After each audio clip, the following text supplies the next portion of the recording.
Ngithe mina namhlanje asiyindawo sikwimpucuzeko. Bafethu babukeli nginiphathele the one and only legend originally ubaba uThokozani langa. Guys, ngiyasaba nami ngiyasaba ngizizwa ngathi angazi ngime kuphi like in his presence. Yo, baba Thokozani unjani? Ngiyaphila kunjani Nkosazana? Ngiyaphila. Yebo mntwana. Awuthi fahla kubabukeli uyintroduce nje kancane. Shela ukhala ngamali jukebox mantombazane cofa mntwana ilahleli ibhathe Soweto. Angihambi ngevaya ngilali ngiyagida ngithi ngiyagawula ngishela ngiyagida. Chillax mama. Baba Thokozani. Yebo. Akekho umuntu ongakwazi. Kanjani? Ngicela usitshele ukuthi ufunani la kwempucuzeko usitshele. Yazi ngiphethe indaba ezimnandi kwimpucuzeko ngizothi namhlanje Thokozani langa somnandi 30 years. Yo, Ngisendimeni yezomculo. Ngizothi mangene stage ngithi abaphakamisa izandla abana 30 years. okay. Sibabone ababengekho Nikhona yini? ababefika ngikhona. Nikhona Lokho yini? engizokutshela abantu namhlanje nalokuthi ke into mawuyithanda nayo iyakuthanda. Oh. Mina nomculo siyathandana sijoli sishadile nomculo. Oh. Yebo. Akuyayibona ke siyabona. Yebo, Siyabona. lasegazini. Yini nje ngoba uyasho ukuthi sesisiningi isikhathi ula kule industry. Yini ushintsho olubonile lethe impucuzeko? Kumaskandi. Kulukhulu kakhulu.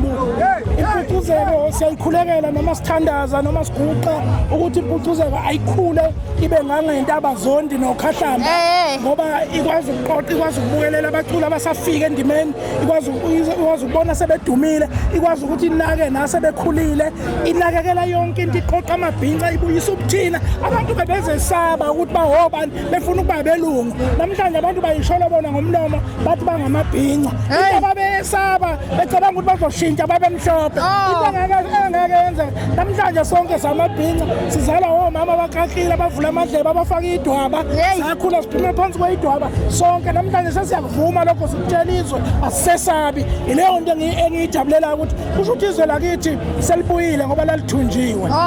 Mina baba Thokozani ngiyamuzwa babukela ngazi nokuthi ngiyamuzwa yini baba thina siyi-foundation.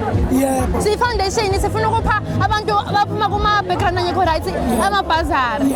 Sifuna ukuthi basazi ngoba sila sifuna ukuthi basibone. Ungathini kwingane encane esekhaya? Ngikhuluma into ebalulekile ngicela ukusho ukuthi ne-foundation eyenza into ebaluleke kakhulu manithinta imfundo nikhuluma nge-education nikhuluma ngomphako ongaboli nikhuluma ngento ebalulekile ukuthi noma samabhinqa sinje ayikho into ebaluleke njengemfundo kulezi iy'nsuku.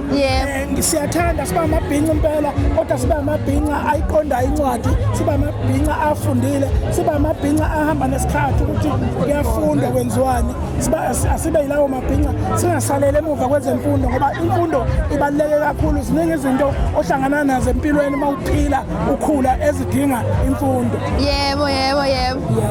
Hayi sibonge niyayizwela nani bafethu ngithe la kwimpucuzeko ngizolibela nginilethelile ubumnandi baba Thokozani. Mina ngathi ngingaguqa phansi siyabonga kakhulu. Sithi delicious.